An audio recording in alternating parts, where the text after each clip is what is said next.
Hello Kolkata, কেমন আছো সবাই? আজকে আমি চলে এসেছি কলকাতার সেই জনপ্রিয় জায়গা টালিগঞ্জে।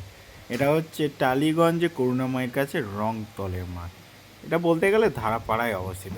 এই দোকানটা রংকলের মাঠের সাইডে কাবাবটা ধারণ করে, সে রেশমি কাবাব হোক কিংবা হরিয়ালি কাবাব বা এরকম টেংরি কাবাব, সব কিছুই দুর্দান্ত টেস্ট।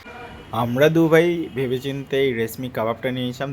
দেখো দেখতে যেমন ছিল আর খেতে অসাধারণ ছিল, এবং এর সঙ্গে পেঁয়াজ সসও দিয়েছিল। দোকানটা সাজানো দেখে স্ট্রিট ফুড হিসাবে ঠিক আছে।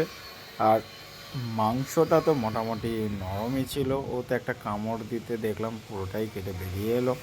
কিন্তু হ্যাঁ, আমি আর বেশি অত রং চং ঢং মাখিয়ে আর ওয়েট করিনি, একদম নিয়ে কামড়টা দিলাম। উফ, যা নরম তুলতুলে আর খেতে যা অসাধারণ ছিল। তোমরাও কিন্তু এসে ট্রাই করতে পারো।